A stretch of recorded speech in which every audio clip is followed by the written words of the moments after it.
everybody, DeathsStalker here. Another weekend, another MotoGP race. And this is the third one in a row. And that is the Catalunya Grand Prix, just outside of Barcelona. Now, it started off with a surprise visit from Marc Marquez on the Thursday. Marc was checking in with his team and with the people from HRC, and they were going over how his recovery's been going since his arm break and surgery. And apparently he's doing pretty well. There was an interview posted by Repsol Honda. I believe it was on Facebook. I'll put a link to it below if you want to watch it. It was actually very interesting, and it was very, very interesting watching them. On Thursday they were warming up the bikes and getting them ready for the weekend, and he was sort of like walking around and looking at the bikes, and you could see in his eyes he wanted back on that bike so bad. But the doctors told him 3 months. He thinks it'll be sooner. I think Honda will probably make him wait until the doctors say he is fully recovered, but we'll see. Now the next thing was Cal Crutchlow returned after having his wound healed from arm pump surgery. Now the first thing you have to do when you return to the MotoGP paddock, if you've been away, is you have to have a COVID test. So Cal went and had his COVID test, and he left the little office they do the COVID tests out, stepped outside, and apparently there was some steps there and he missed one, and he fell down and tore his Achilles tendons. So Cal was declared fit for his arm pump surgery repair, and surprisingly he was able to pass for a torn tendon, but he is a hurting critter. So qualifying at the race, this track pretty much is, whoa, that was a bug and a half. Fix that camera.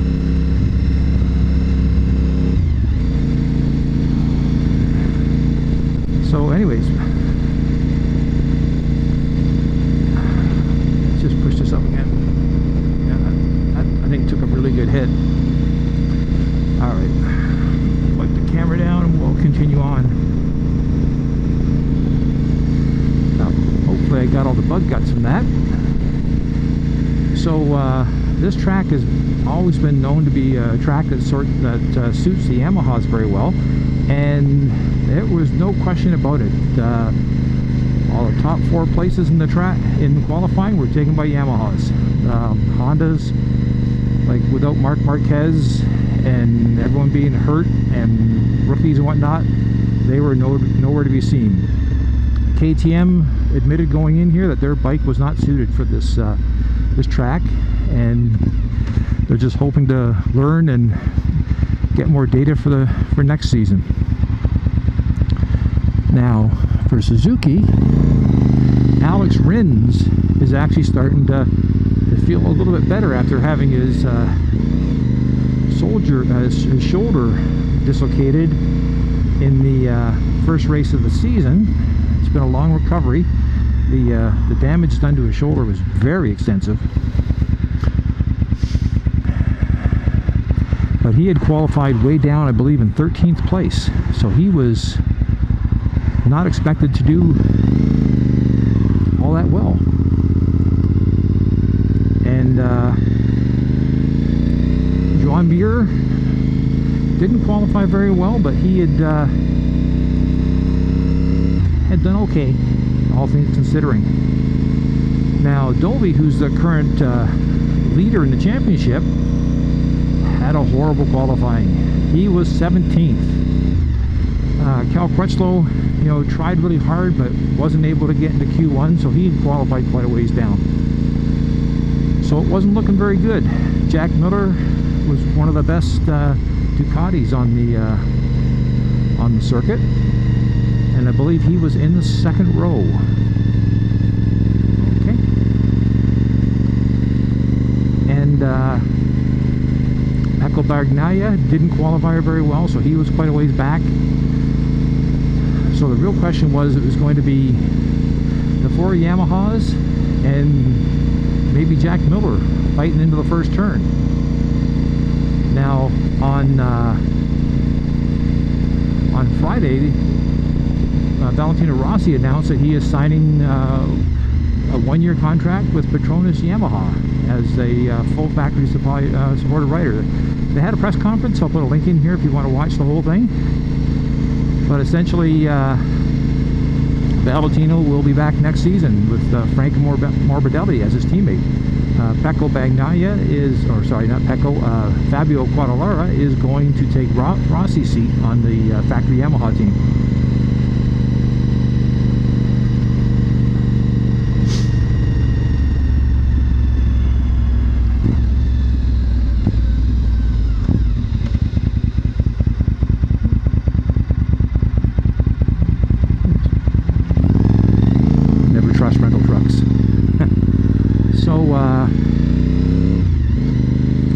On the Sunday, the weather had been beautiful all week, and on the Sunday it was very cloudy and overcast and cold.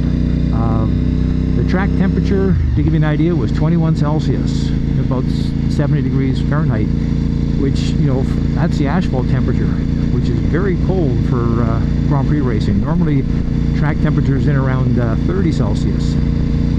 There wasn't any threat of rain, but if you didn't know any better, you thought it was going to. It was just dark, overcast, and very chilly. Michelin had said pretty much to everybody, the only tires that are going to work are the soft front and soft rear. But the problem was these tires, especially the front, was not expected to last a full 24-lap race. Apparently about lap 16 or 17, the tires start to fall off. So, you know, you can probably do pretty good, but lap 16 or 17, people are going to be sliding around, and if you're pushing too hard, you're liable to crash. So let's go to the race. They had a launch. The light was good, and everybody got off pretty well, except for some reason Maverick Vinales. He just got swallowed up by the pack. And very quickly he found himself almost at the very back of the grid. So I haven't heard exactly what happened to Maverick. It'll probably come out later tonight or tomorrow, but it was terrible. Fabio and Valentino Rossi were in the first corner with Jack Miller hot on their tail. Jack was dicing with him for a while, but I think Jack overcooked his tires and just started sliding further and further behind.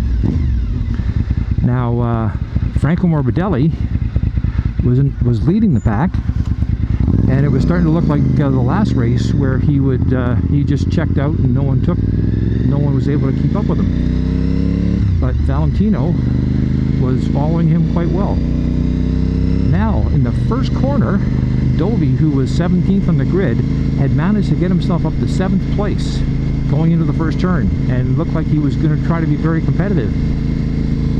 And then Zarco lost the front end of his bike, crashed, and took out Dovi. Now, everyone, including myself, when I first saw it, went like, oh, Zarco, and not again.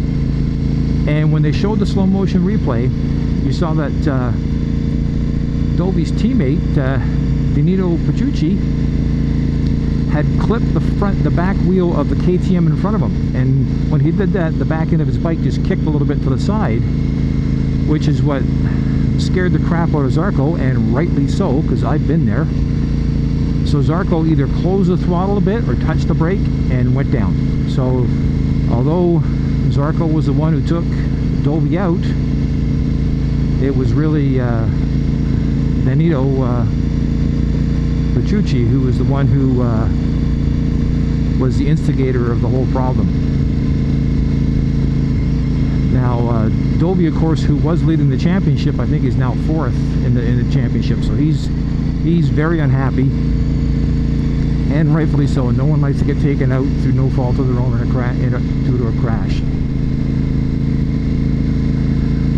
So everyone was sort of following along, doing doing pretty well. Some people were passing. Like it was a very interesting race. No one was sort of setting the world on fire. Franco and Rossi was out in front. Fabio not too far behind, but he was right there. And Rossi came into the first turn like he'd done for several laps before. It's a right-hander, then you do a left, and there's not many left-hand turns on this track. And as soon as he went over on the left-hand side, he crashed out. And you watch the video, the slow-mo and whatnot, there was like no warning, there was no wiggle, no nothing. It just you know, he just crashed out, which was really sad because he had a good chance of having a podium finish there. He might have even had a chance of winning as it got closer to the 16, 17 lap tipping point. Now Fabio saw that John Muir was starting to catch him, so he picked up the pace and he started chasing Franco, and eventually he caught him and passed him. And Franco was chasing John, and Franco was chasing Fabio, and coming into the first turn, which is a pretty high-speed turn, Franco realized he got on the brakes and trying to make up space, and he bottomed out his forks. And when he bottomed out his forks, it lifted the back end off the ground, the back wheel, and the bike twitched a little bit, which meant Franco had to let go of the brakes, and he ended up running wide and lost a spot, and he came back on the track, knowing that his tires had sort of reached end of life. And from then on in, Franco was just sort of basically in survival mode. Now, surprisingly, Fabio was able to hold the lead for the longest time with no problem. But the surprising thing was that Alex Rins, who had started off way at the back, had managed to work himself up and got past Franco to have third. So he actually had two Suzukis on the podium, second and third. And near the end, John Muir, who's actually very good at managing his tires, was actually catching Fabio, and Fabio, the people thought he was actually slowing down, but in reality what Fabio was doing was trying to do everything he could do to keep his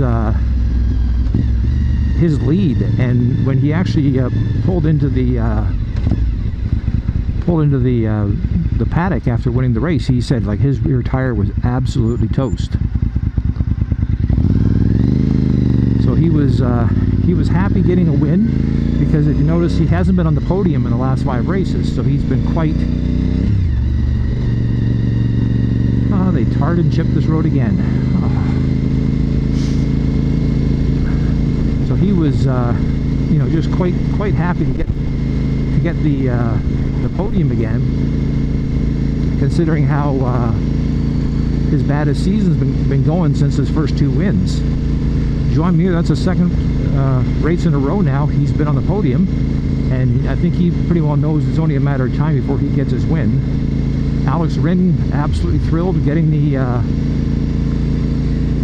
getting third, which is his best finish of the season, and considering he had to get his shoulder, dislocated his shoulder severely, and that takes a long time to heal, and he was first to admit it, that his shoulder's been bothering him all the time, but he's out there still trying to ride.